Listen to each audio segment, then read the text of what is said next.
The test is in 4 parts, Part 1, Part 2, Part 3, and Part 4. Now look at Part 1. Part 1. You will hear a conversation between an event director and a student at a conference for studying abroad. First, you have some time to look at questions 1 to 5.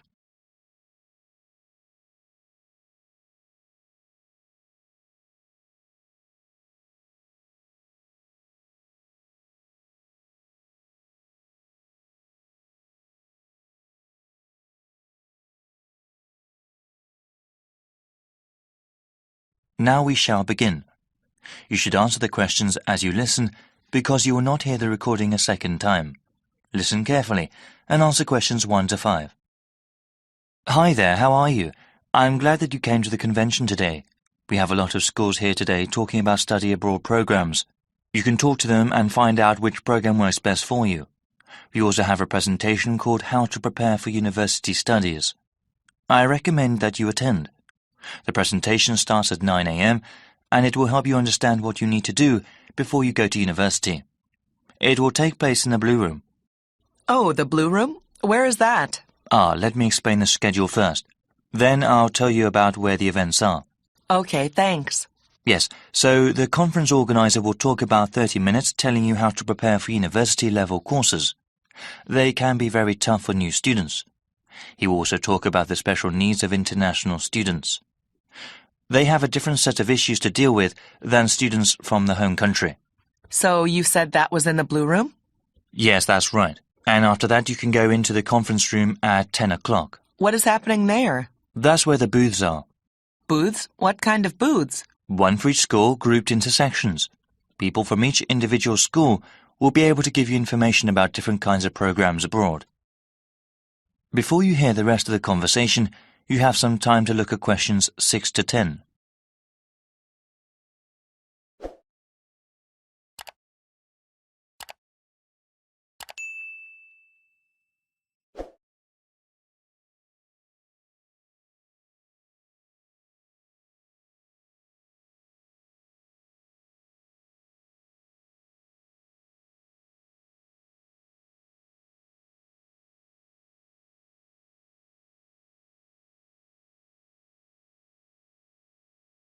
Now listen and answer questions 6 to 10.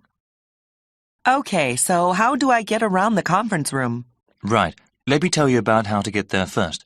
So when you exit the Blue Room, you have to turn left. Walk until you get to the end of the hallway and you'll see 2 doors on both sides of you. The conference room is on your right. The room on the left side is the banquet hall, but there aren't any events scheduled there for today. Oh, okay, the banquet hall is where the washrooms are. Yes, the washrooms are at the very back on the side opposite the doors. All right then, so how many schools will be represented? We have over 50 schools here today. Oh, wow, that's a lot. That's okay. I'll give you a brief layout. The booths are laid out by region. That means schools from the same country will be in the same section. The first section you see when you enter the conference room are the schools from Australia. I see. That is quite a popular destination these days. What other sections are there? If you walk further on, the next section will have schools from Europe. Most of them are from England, but there are other countries as well. Oh, yes. Are there any places where I can get refreshments? Of course. Talking can work up an appetite. Refreshments are available all the way in the back of the conference room, past the Australian and European sections. Thanks for all the help. No problem.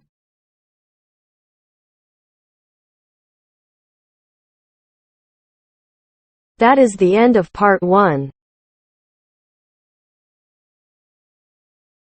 You now have half a minute to check your answers.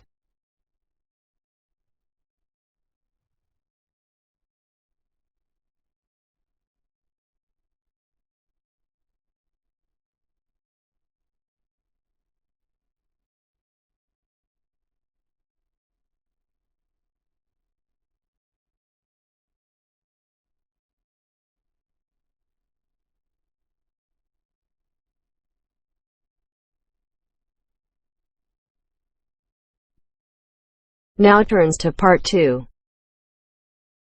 Part 2. You will hear a presenter on a radio show. The presenter is talking to the manager of a local library. First, you have some time to look at questions 11 to 16.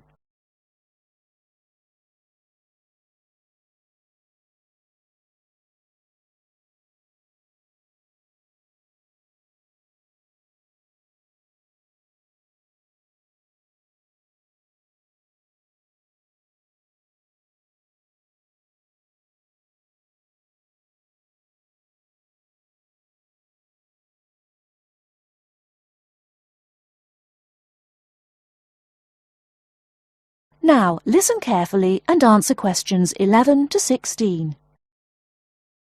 And welcome back to the programme.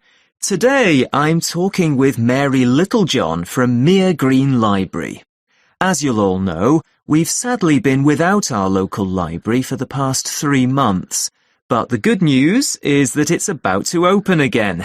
Great news, Mary. It certainly is, Jonathan. Despite the fact that money's in short supply, I think visitors will be pleasantly surprised at how different and hopefully better everything is. Fortunately, we didn't need to replace the roof as we'd originally feared. It just needed repairing, so we were left with more money than we expected. We've been able to replace all that old wooden shelving with a more modern style. The computers have been moved to a new designated IT room, and on the subject of technology, visitors can now order and return books and CDs on their own with our new automated system, so no more queuing to be served. Sadly, money ran out before we had the chance to decorate the meeting room, but we're hoping to complete that next year. Oh, and the children's section now has some colourful new tables and chairs as well. That all sounds fantastic. So are you having a big reopening party? Well, the doors open on the 28th of August, and we'll be serving tea, coffee and sandwiches at 12:30. Then we get down to business in September. The local History Society will be meeting on the first Monday of each month at 7:30 as usual, and we'll be starting our Wednesday lunchtime book club at 1 o'clock. Both of those events are in the meeting room. The computer club won't be running in September as we still need to complete work in the IT suite, but this will certainly be returning in October. And we're especially looking forward to welcoming a local writer, Sally Wainwright, to a new event on the 22nd of September. This will be the first of a series of events we're calling Ask the Author. Visitors will be able to hear authors read from their latest works, ask questions, and even buy a copy of their book to take home. Before you hear the rest of the talk, you have some time to look at questions 17 to 20.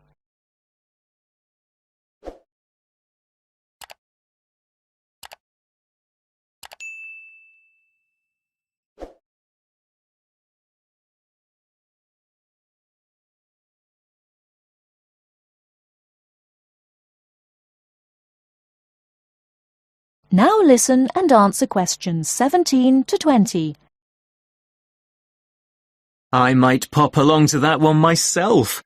Now, I understand you also have a request. Yes, that's right. We're looking for anyone who has a few spare hours each week who would like to offer their services to the library. Our computer classes have become so popular over the past year that we're thinking about starting a second session, and we'll need someone to run it. The current teacher will work with you, so you won't be left to sort things out on your own. We can promise the person a warm welcome and a class of very motivated people, many of whom are at quite a high level. We're also trying to do our bit to break down the generation gap, and we've been inviting some of our older citizens in to talk to school groups about the past. The children range in age from 7 to 11.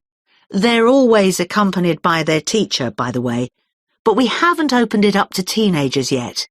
So if you'd like to help out, please get in touch. And I also understand you've got good news for those who've been making use of the mobile library. Yes, because the library has been closed, we've been running a mobile library service and going out to people in the community. Well, feedback has been so positive about this, particularly amongst our elderly users, that we've decided to keep it going. Users can reserve books if the bus doesn't have anything that they feel like borrowing. There's a computer on board with access to the library database, so the librarian will be able to reserve one for you. Unfortunately, we don't stock newspapers or magazines on the bus, as these tend to be for reference purposes only and can't be taken away.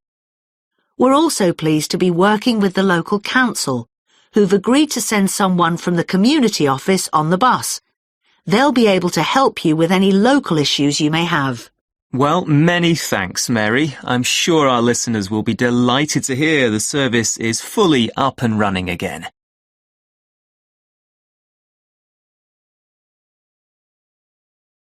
That is the end of part 2. You now have half a minute to check your answers.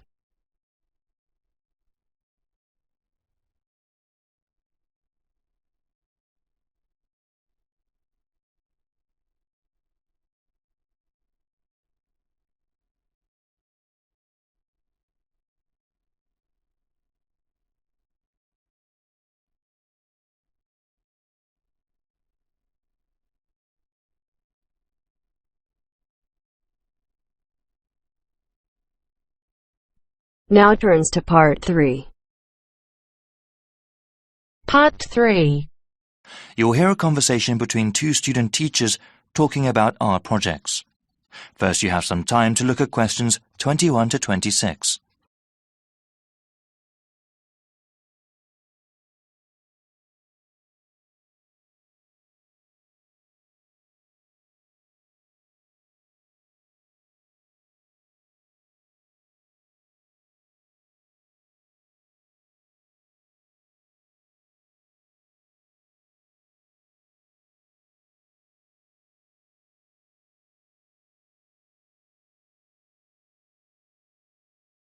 Now listen carefully and answer questions 21 to 26. Hey, Janice. Hey, Jimmy, what's up? Not much. I'm kind of worried about these lessons we have to plan. I've not worked much with children before. Oh, you don't have anything to worry about, Jimmy. All we have to do is choose a few art projects to do with the kids. Then we have to get the materials for them and do the projects by the end of the month. Okay, that doesn't sound too bad then. Maybe we could get some ideas from online websites. Yep, already did that. I printed out descriptions of the best 5 and I wanted to ask you what you thought. Great, yeah. Let's look over them. Here you go. Some are from a teaching website and some are from an arts and crafts website. We can talk about what kind of materials we'll need and what would be best for our students. The first art project here is called Make Your Own Mask. That sounds like fun. For materials, all we need are scissors, markers, stiff paper and pieces of string. We have all those at the school already. What's the procedure again? You give everyone the stiff paper. There are some basic guidelines the kids have to follow, like where to cut out holes for the eyes and then one hole for the nose. The kids then colour in the mask any way they want, or we can ask them to create masks with a theme, like animals or something. That seems easy to do. Okay, now the second project here. Yes? This one is called Shoebox Dioramas. Each student gets a shoebox and puts one long side of the shoebox into the lid. It now looks sort of like a covered theatre stage. The students then have to create a scene inside the shoebox with the materials we give them, including styrofoam and basically anything else we can think of. We can tell them to do a historical scene or just somewhere they have been before. All right, well, what's the next one? For art project number 3, we need egg cartons and pipe cleaners. What's a pipe cleaner? Pipe cleaners are basically flexible lengths of metal wire that are furry. They come in all sorts of different colours. They're very useful in crafts. For this project, you take the individual egg holder cups and stick the pipe cleaners in them to make animals. Okay, that sounds interesting. The fourth art project is called Paper Bag Animal. Students can use brown or white paper bags. They decorate these bags with markers or pieces of coloured felt. They decorate the bottom of the bag. When the children put their hands in the bag and hold the bag upright, it becomes a sort of puppet. We'd need quite a few paper bags. Yes, we'd need the small lunch bag kind. The grocery paper bags would simply be too large. Okay, I suppose they would have them available at the corner store. Yes, it's not very green to pack lunches in them, but they're still popular to use. So what do you think of the last project? Well, this fifth project sounds fun. It's called paper mache sculptures. We tear some newspapers into strips and dip them into liquid starch. The kids can choose any object to cover with the strips, like a blown-up balloon. After letting them dry, the kids can decorate the paper mache with paint. Sounds a little messy. Shall we go over them and see what's good and bad about each? Sure. Before you hear the rest of the conversation, you have some time to look at questions 27 to 30.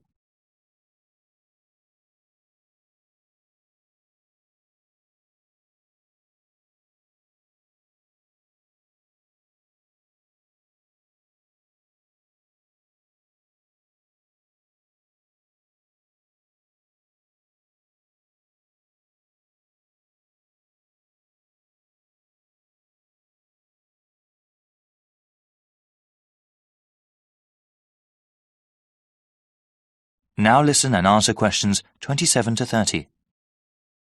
So, yeah, number 1 sounds really easy to do, and you mentioned that we already have all the materials, right? Yes, but I think I wanted to do something a bit more hands-on and creative.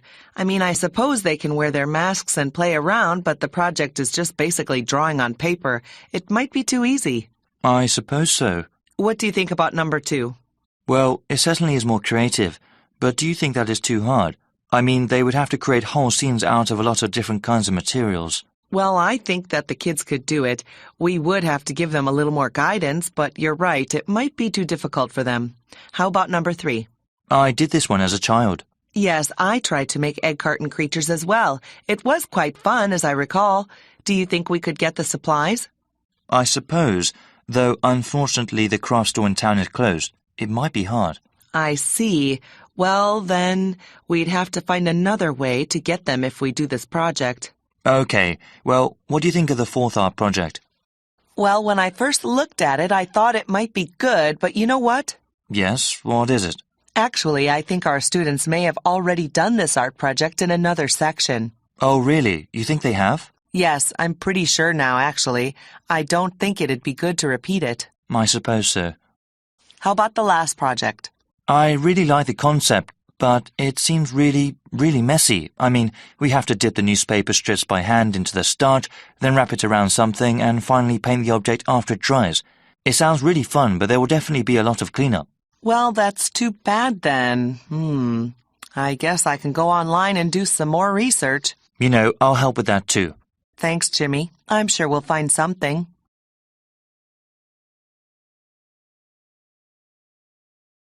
That is the end of part 3.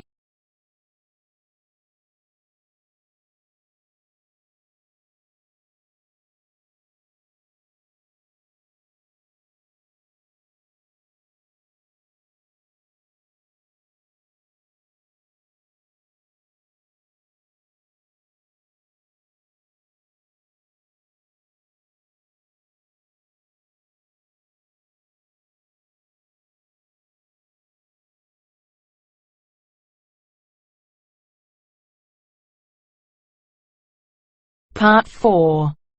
You are going to hear a lecturer giving a talk on a psychological condition called synesthesia. First, you have some time to look at questions 31 to 40.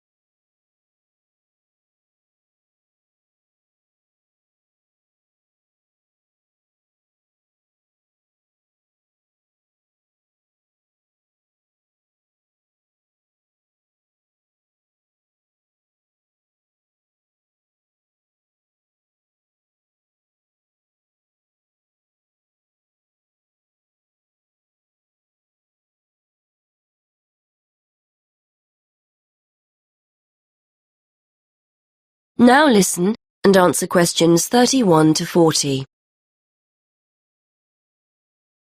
Today we're going to look at a fascinating condition that challenges the idea that we all see and experience the world around us in a similar way. For example, what do you see when I mention a day of the week or a month? What colour is the letter A or the number 10? If you often find yourself having more than the normal sense sensations, you too could have a condition known as synesthesia. Synesthesia is a harmless but fascinating condition which is often described by psychologists as the joining of the senses. We normally experience our senses individually, so we see a colour or hear a word, whereas people with synesthesia will find two or more senses being stimulated at the same time by a single stimulus. Some people will see or feel a colour when they hear a sound. Others will experience a taste or smell when another sense is stimulated. This happens automatically. The sensation can't be managed. People often go through life unaware that they have the condition. A common response from individuals who learn for the first time that they have synesthesia is one of surprise to discover that other people don't experience the same thing. It's a normal part of life for them, and they will rarely describe the symptoms negatively.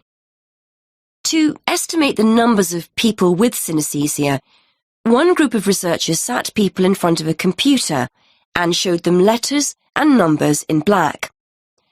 Participants were asked to choose a colour for each character they saw. A small proportion of participants, namely those with synesthesia, consistently described the same characters as having the same colours. On the basis of the results, researchers were able to predict that synesthesia affects about 1% of the population. This number has been confirmed in other research. Synesthesia takes many different forms, but the most common is to see or feel a colour in relation to letters and numbers. It's commonplace for people to identify A with red, B with blue, and so on. Some people will actually see a colour, but in most cases, it's a question of feeling or sensing the colour. However, it's just as commonplace to see days, months, letters and numbers spatially, that is, in lines or circles, for example.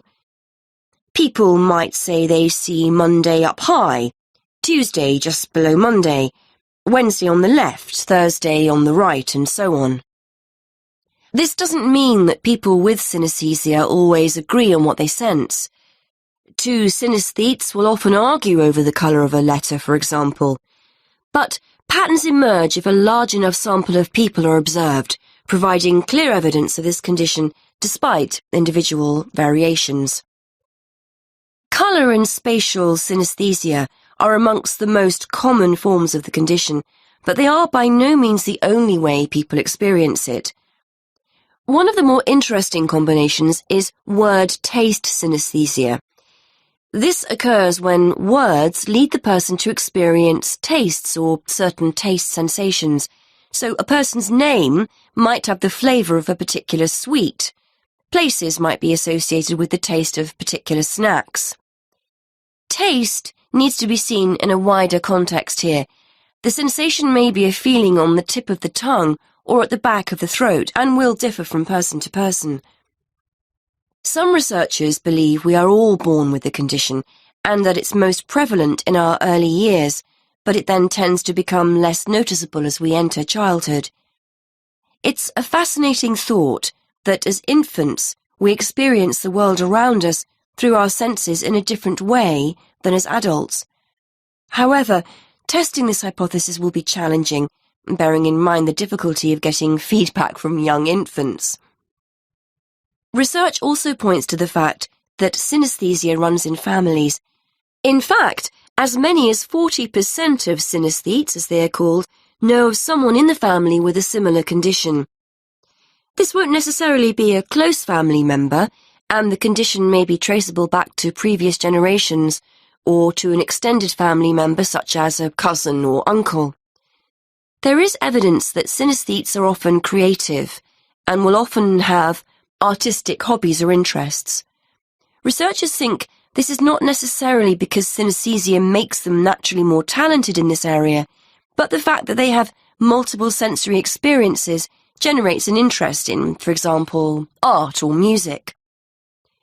So that's synesthesia. Apart from its intrinsic interest, for psychologists it's a fascinating indication that we may all experience the world around us in different ways. Once upon a time, these findings would have been regarded as highly subjective, lacking evidence, and not of any scientific worth. However, we now have a much greater interest in how the brain helps us make sense of the world, and the study of synesthesia is one way for us to discover more about this.